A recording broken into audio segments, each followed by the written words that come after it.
প্রিয় শিক্ষার্থীরা, আজকে আমি আলোচনা করব প্রকৃত জাবেদা সম্পর্কে। প্রিয় শিক্ষার্থীরা, তোমরা জাবেদা চ্যাপ্টারে যখন কাজ করো তখন সেক্ষেত্রে প্রকৃত জাবেদা করো একটা শব্দ অনেক সময় দেখা যায় বা তোমাদেরকে প্রকৃত জাবেদা করতে বলা হয়। সেক্ষেত্রে তোমাদের ভেতরে একটা কনফিউশন কাজ করে যে কিভাবে এই প্রকৃত জাবেদা করতে হবে বা প্রকৃত জাবেদা বলতে কি বোঝায়। প্রিয় শিক্ষার শুরুতে আমরা আলোচনা করব প্রকৃত জাবেদা বলতে কি বোঝায়।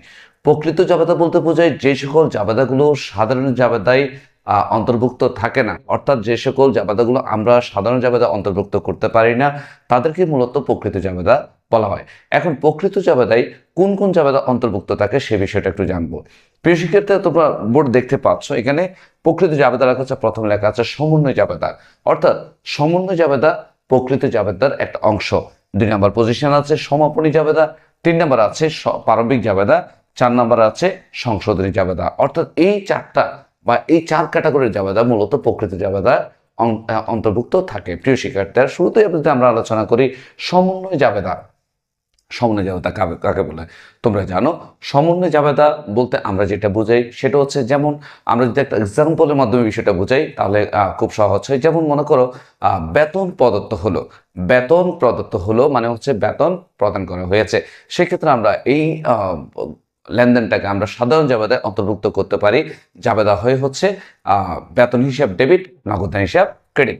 কিন্তু যদি বলা হয় বেতন বকেয়া হলো, অর্থাৎ বেতন কি বকেয়া হয়ে গেল, অর্থাৎ যেহেতু বকেয়া হয়ে গেল সো সেক্ষেত্রে কি বেতনটা দিতে হবে, তাহলে সেই ক্ষেত্রে আমরা যেটা জাবেদা লিখবো সেটা হচ্ছে বেতন হিসাব ডেবিট, বকেয়া বেতন হিসাব ক্রেডিট। কেন?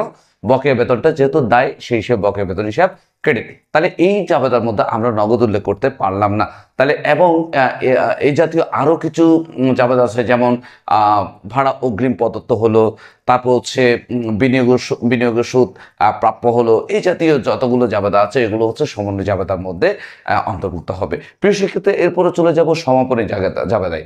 সমাপনী জাবেদাটা কি? সমাপনী জাবেদাটা হচ্ছে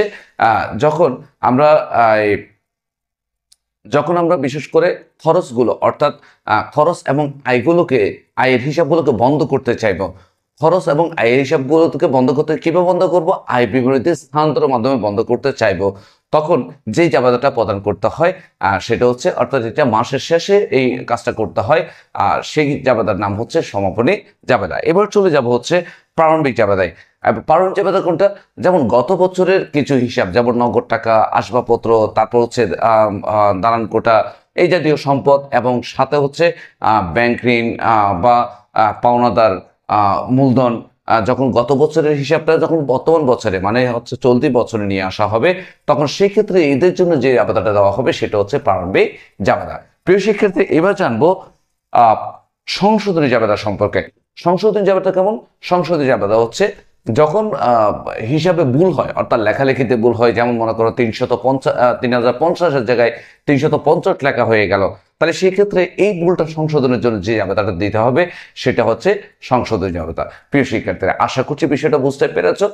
তার মানে হচ্ছে প্রকৃত জাবেদা মানে হচ্ছে এক কথায় যে সকল জাবেদাগুলো আমরা সাধারণ জাবেদায় অন্তর্ভুক্ত করতে পারবো না সেগুলো হচ্ছে প্রকৃত জাবেদা। আর প্রকৃত জাবেদার মধ্যে অন্তর্ভুক্ত থাকবে হচ্ছে সমন্বয় জাবেদা, সমাপনী জাবেদা, প্রারম্ভিক জাবেদা, সংশোধনী জাবেদা।